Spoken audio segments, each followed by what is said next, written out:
On the plains of Moab by the Jordan across from Jericho, the Lord said to Moses, "Command the Israelites to give the Levites towns to live in from the inheritance the Israelites will possess, and give them pasture lands around the towns. Then they will have towns to live in and pasture lands for the cattle they own and all their other animals. The pasture lands around the towns that you give the Levites will extend 1,000 cubits from the town wall. Outside the town, measure 2,000 cubits on the east side, 2,000 on the south side, 2,000 on the west, and 2,000 on the north, with the town in the center. They will have this area as pasture land for the towns. 6 of the towns you give the Levites will be cities of refuge, to which a person who has killed someone may flee.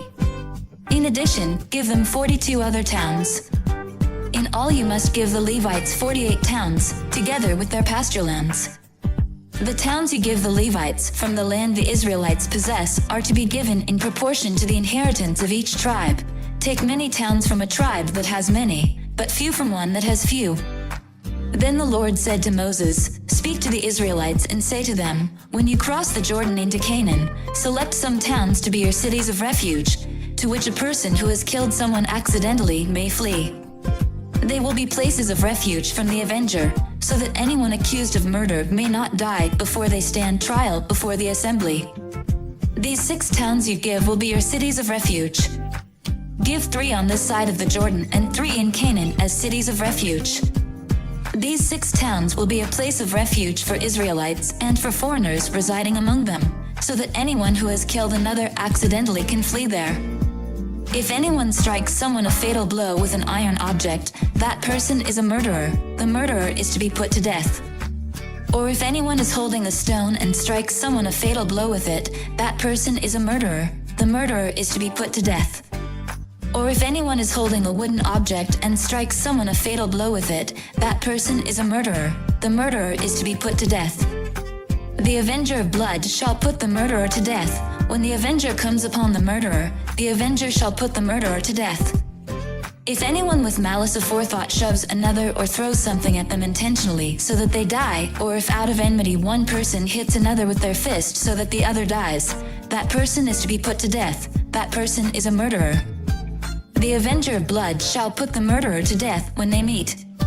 But if without enmity someone suddenly pushes another or throws something at them unintentionally, or, without seeing them, drops on them a stone heavy enough to kill them, and they die, then since that other person was not an enemy and no harm was intended, the assembly must judge between the accused and the avenger of blood according to these regulations. The assembly must protect the one accused of murder from the avenger of blood and send the accused back to the city of refuge to which they fled. The accused must stay there until the death of the high priest, who was anointed with the holy oil. But if the accused ever goes outside the limits of the city of refuge to which they fled and the avenger of blood finds them outside the city, the avenger of blood may kill the accused without being guilty of murder. The accused must stay in the city of refuge until the death of the high priest. Only after the death of the high priest may they return to their own property. This is to have the force of law for you throughout the generations to come, wherever you live. Anyone who kills a person is to be put to death as a murderer only on the testimony of witnesses. But no one is to be put to death on the testimony of only one witness. Do not accept a ransom for the life of a murderer who deserves to die. They are to be put to death. Do not accept a ransom for anyone who has fled to a city of refuge and so allow them to go back and live on their own land before the death of the high priest. Do not pollute the land where you are. Bloodshed pollutes the land, and atonement cannot be made for the land on which blood has been shed, except by the blood of the one who shed it. Do not defile the land where you live and where I dwell, for I, the Lord, dwell among the Israelites. Come follow me, and I'll send you out to fish for people. I hope and I pray that the Spirit of God, the Almighty, is with you, and that His Son and His Holy Spirit bless you and your family throughout eternity.